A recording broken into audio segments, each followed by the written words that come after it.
Anak-anak yang terkasih, kita berjumpa kembali dalam Pendidikan Agama Katolik dan Budi Pekerti kelas 3 bersama dengan Ibu Reni. Pada kesempatan kali ini, kita akan belajar mengenai materi kasih. Ibu yakin kalian semua sudah biasa atau sudah pernah mendengar kata kasih ini sebelumnya. Nah, pada hari ini kita akan mendalami lagi apa itu kasih. Nah, sebelum kita memulai pembelajaran kita, seperti biasa kita akan membukanya dengan doa terlebih dahulu. Mari kita siapkan hati dan pikiran kita untuk berdoa. Dalam nama Bapa dan Putra dan Roh Kudus. Amin. Ya Tuhan, kasih sayang yang kami terima dari-Mu melalui orang-orang di sekitar kami selama ini telah membantu kami tumbuh dan berkembang sampai sekarang. Ajarilah kami untuk memahami kasih sayang yang Engkau berikan kepada semua orang selama ini. Bantulah kami agar mampu membagikan kasih sayang yang telah Engkau berikan. Amin. Dalam nama Bapa dan Putra dan Roh Kudus. Amin. Tujuan pembelajaran kita yang pertama adalah mengungkapkan syukur atas kasih Tuhan. Dua, mengungkapkan kepedulian untuk berbuat kasih. Tiga, menyebutkan arti kasih. 4. Menunjukkan contoh perbuatan kasih. Dan yang kelima, melakukan kasih kepada sesama dalam kehidupan sehari-hari. Nah, kita pasti bertanya-tanya. Kalaupun kita sering mendengar kata kasih, mungkin kita bertanya-tanya, sebenarnya apa itu kasih? Ya, kasih adalah suatu perasaan yang timbul bila manusia mempunyai rasa memiliki dan menyayangi. Lalu, kasih juga merupakan ungkapan atau wujud nyata dari iman dan harapan. Jadi, kasih itu adalah buah dari iman dan harapan dan saling berkaitan satu sama lain. Orang yang beriman pasti memiliki harapan, dan orang yang beriman dan berpengharapan itu kemungkinan besar dalam hidupnya itu memiliki kasih. Selanjutnya, ketika seseorang memiliki iman atau kepercayaan yang kuat dan berpengharapan, maka segala tutur kata dan perbuatannya akan diwarnai dengan kasih. Jadi kasih itu dalam diri seseorang akan terlihat, akan nampak pada segala tutur kata dan perbuatannya. Ya, kalau seseorang itu misalnya rajin beribadah, rajin berdoa, tetapi tutur kata dan perbuatannya itu tidak mencerminkan kasih, maka bisa dibilang bahwa orang tersebut bukan termasuk orang yang beriman, ya. Seperti itu. Lalu, perbuatan kasih selalu berkaitan dengan sikap kita kepada orang lain. Ini kuncinya ya, atau hal terpenting dari kasih ini adalah perbuatan yang kita lakukan atau perkataan yang kita ucapkan itu selalu berkaitan dengan sikap kita kepada orang lain. Jadi kasih itu tidak berarti kasih hanya terhadap diri sendiri, tapi kasih itu juga harus kepada orang lain. Lalu, sebenarnya dari manakah kasih itu berasal? Ya, ataukah memang dari diri kita sendiri, atau kasih itu berasal dari orang tua, atau berasal dari guru, atau berasal dari orang lain, atau di luar diri kita sendiri. Nah, sebenarnya kasih itu berasal dari Tuhan. Karena kasih itu adalah anugerah yang diberikan Tuhan ke dalam hidup setiap manusia. Jadi tidak ada alasan bahwa manusia itu melakukan sesuatu hal yang jahat itu karena dia tidak memiliki kasih dalam dirinya. Karena kita harus percaya bahwa Tuhan itu memberikan kasih kepada setiap orang. Hanya saja, apakah orang tersebut itu mengembangkan kasih dalam dirinya atau membiasakan segala perkataan dan perbuatannya itu merupakan tindakan kasih. Itu kembali ke orang masing-masing. Nah, selanjutnya kita akan membahas mengenai ciri-ciri kasih. Ada banyak sekali ciri-ciri kasih. Yang jelas kasih ini adalah sesuatu hal yang baik, ya. Yang baik, yang mencerminkan iman seseorang, mencerminkan kebaikan hati seseorang. Yang pertama, ciri-ciri kasih adalah sabar. Kasih itu pasti sabar. Kasih itu pasti lemah lembut. Kasih itu pemaaf. Kasih itu murah hati. Kasih itu sopan. Kasih itu rendah hati. Kasih itu bersikap adil. Dan kasih itu berpengharapan. Selanjutnya, kasih juga tidak pemarah, kasih tidak cemburu, kasih tidak egois, kasih tidak sombong, kasih tidak berkata kasar, dan kasih tidak curang. Nah, selanjutnya contoh perbuatan nyata kasih. Jadi kasih ini bukan hanya sekedar teori. Kita tidak bisa mengatakan bahwa saya adalah manusia yang penuh kasih.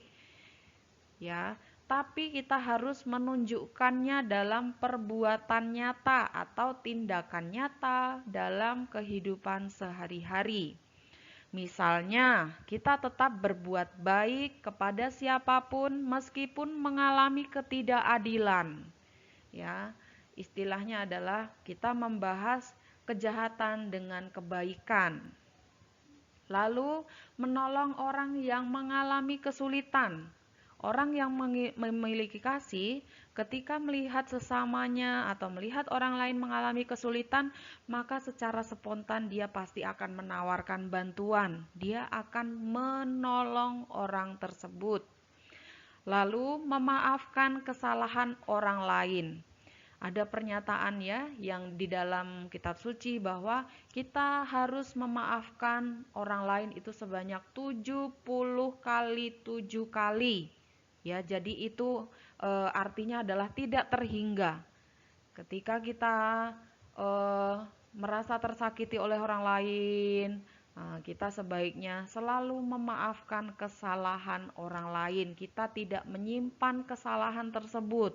Ya, kita harus belajar untuk selalu memaafkan karena sikap marah atau sikap dendam, sikap kesal yang kita simpan dalam hati kita itu sebenarnya justru bisa menjadi penyakit untuk diri kita sendiri. Jadi sebenarnya banyak sekali dampak positif bila kita menjadi orang yang suka memaafkan kesalahan orang lain. Lalu selalu berkata sopan kepada siapapun.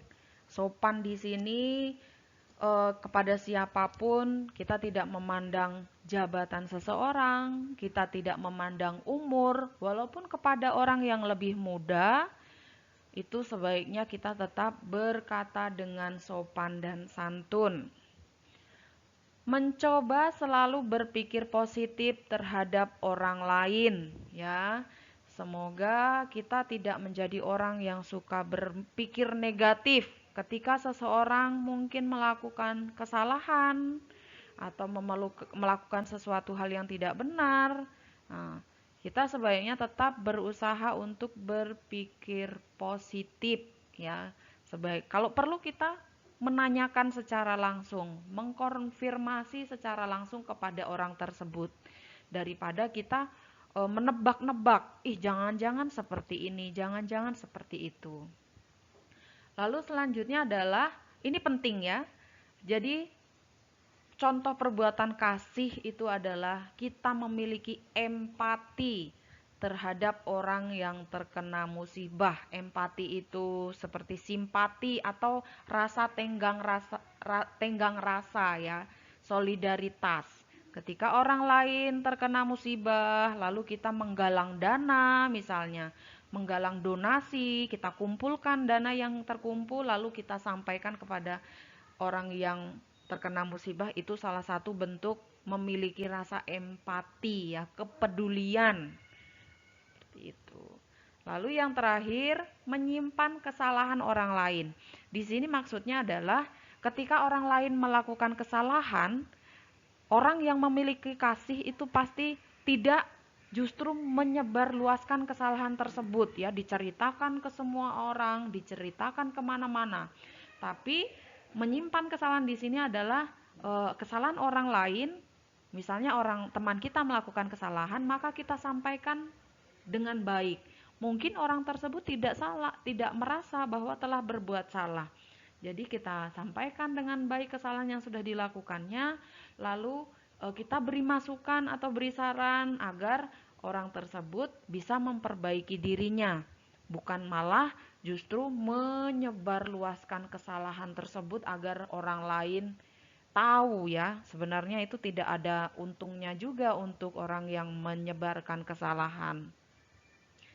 Iya, jadi marilah kita anak-anak untuk bisa menerapkan contoh-contoh perbuatan nyata kasih ini dalam kehidupan kita sehari-hari, dalam perkataan maupun perbuatan kita. Nah, selanjutnya kita perlu bersyukur ya atas kasih yang kita terima. Meskipun tadi kita sudah bahas bahwa kasih itu berasal dari Tuhan, tapi kasih yang kita terima itu juga bisa berasal dari orang-orang di sekitar kita ya. Nah, di sini kita akan bahas kasih yang pertama itu kasih dari Tuhan. Contohnya adalah kita bersyukur diberikan kehidupan, diberikan kesehatan, diberikan tubuh yang sempurna, diberikan kepandaian, seperti itu, diberikan rezeki. Dan selanjutnya kasih dari orang tua, contohnya adalah kita harus bersyukur karena sudah disayangi, dipenuhi kebutuhannya, sudah disekolahkan, sudah dimasakkan oleh mama kita. Lalu selanjutnya kasih dari guru, misalnya adalah dibimbing dalam pelajaran, diberikan ilmu, lalu apabila kita melakukan kesalahan, kita dinasehati, seperti itu. Sedangkan kasih dari teman itu misalnya adalah kita bersyukur atas persahabatan yang terjalin dengan teman-teman kita ya. Selain dari 4 ini, syukur atas kasih yang diterima dari Tuhan, dari orang tua, dari guru maupun dari teman, ada banyak sekali kasih yang harus kita syukuri karena kita sudah menerima kasih tersebut. Dan tugas kita adalah menyalurkan kembali kasih tersebut kepada orang lain ya. Itu agar kasih itu tidak putus, itu namanya adalah rantai kasih. Jadi itu suatu siklus yang tidak akan putus. Ketika kita menerima kasih, lalu kita meneruskan atau membagikan kembali kasih itu kepada orang lain, nanti orang lain juga akan membagikan kembali kasih itu kepada yang lain lagi.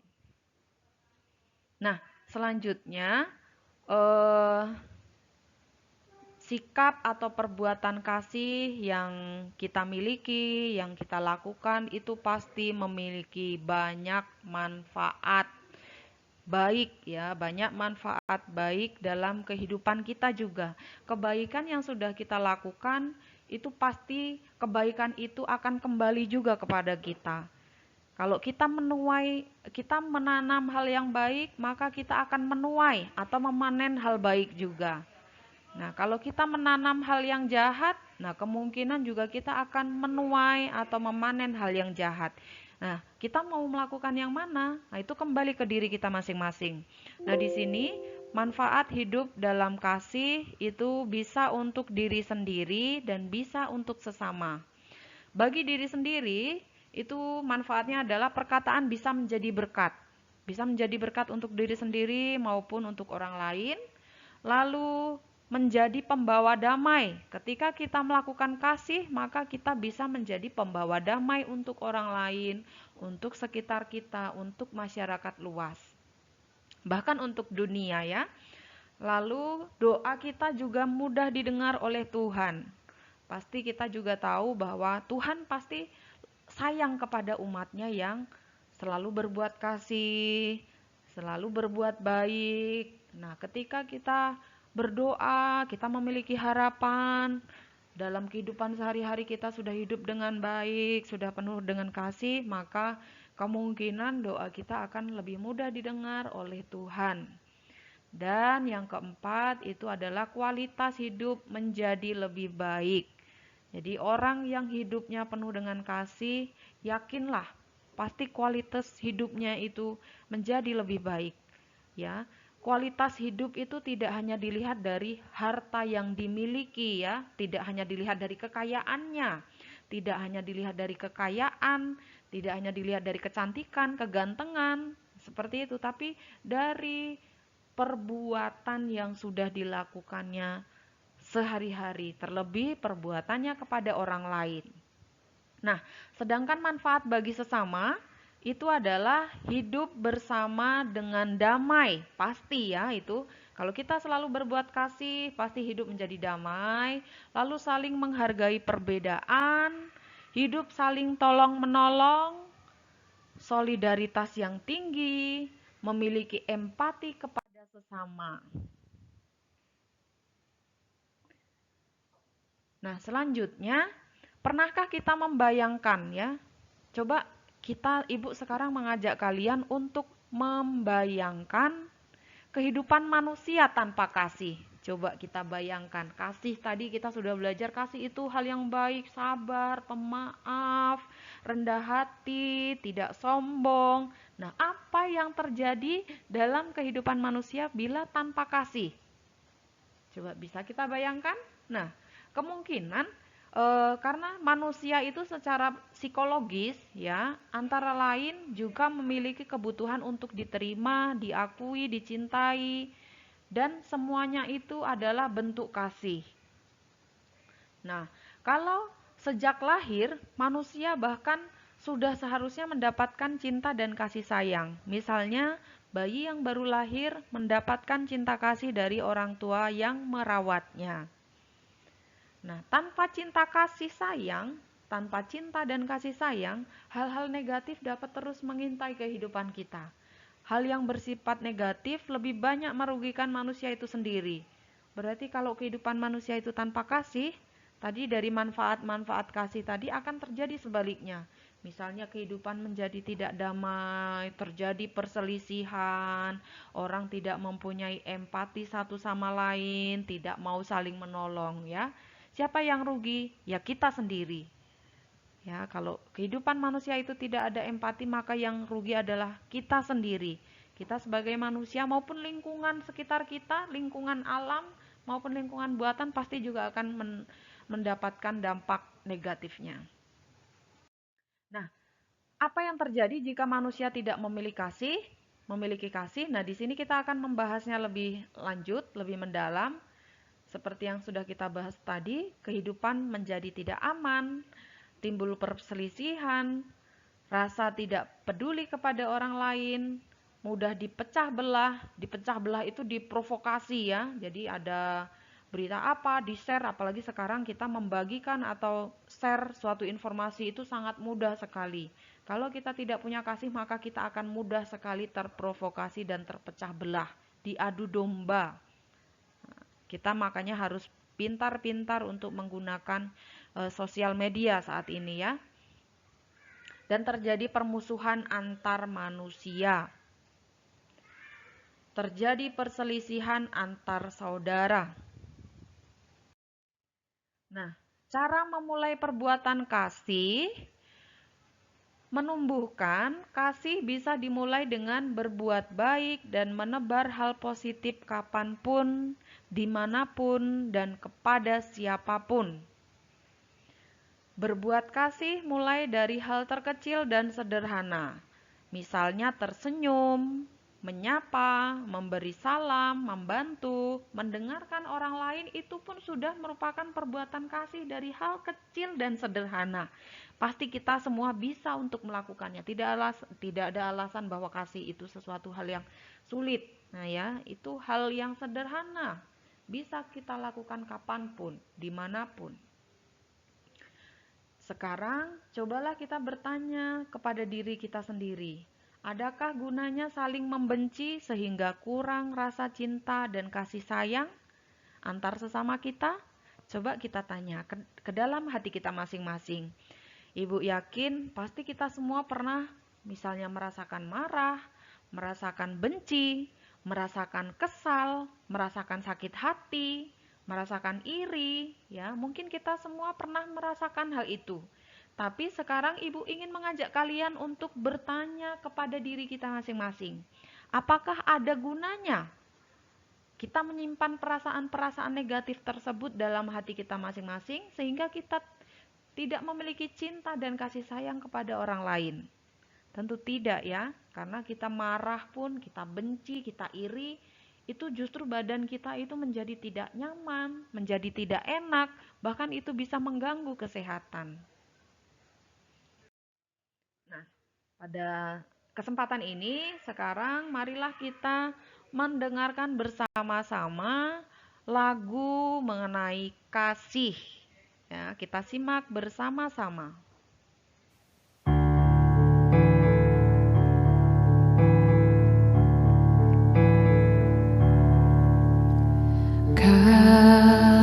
Kasih pasti lemah lembut,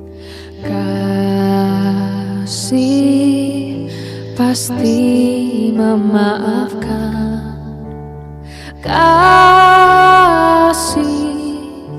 pasti murah hati, kasih-Mu Tuhan. Kasih pasti lemah lembut, kasih pasti memaafkan, kasih pasti murah hati, kasih-Mu Tuhan. Ajarilah kami ini saling mengasihi, ajarilah kami ini saling mengampuni, ajarilah kami ini kasih-Mu ya Tuhan, kasih-Mu kudus tiada batasnya.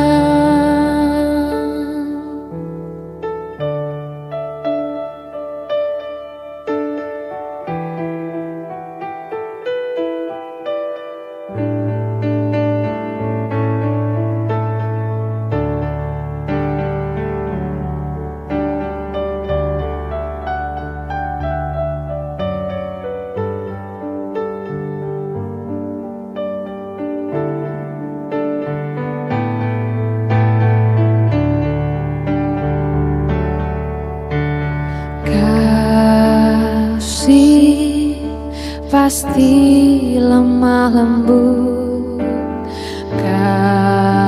kasih pasti memaafkan, kasih pasti murah hati, kasih-Mu Tuhan. Ajarilah kami ini saling mengasihi, ajarilah kami ini saling saling mengampuni. Ajarilah kami ini kasih-Mu, ya Tuhan, kasih-Mu kudus tiada batasnya. Ajarilah kami ini saling mengasihi. Ajarilah kami ini saling mengampuni. Ajarilah kami ini kasih-Mu, ya Tuhan, kasih-Mu kudus tiada batasnya. Kasih-Mu kudus tiada batasnya. Kasih-Mu kudus tiada batasnya.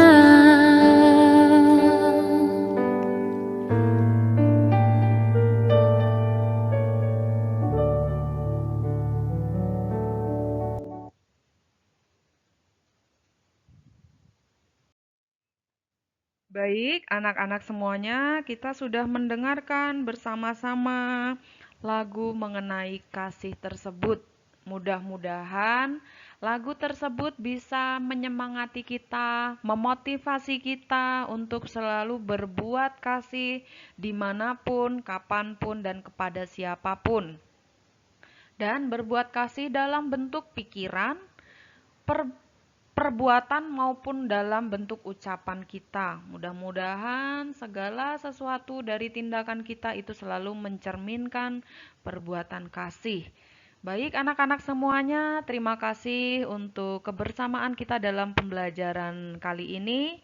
Mari kita tutup bersama-sama dengan doa penutup. Kita siapkan hati dan pikiran kita dalam nama Bapa dan Putra dan Roh Kudus. Amin. Ya Tuhan, terima kasih karena kami telah Engkau berikan kesempatan untuk belajar mengenai kasih. Semoga karena kasih karunia-Mu, kami mampu mengasihi Engkau dan sesama. Amin. Terima kasih Tuhan, dalam nama Bapa dan Putra dan Roh Kudus. Amin.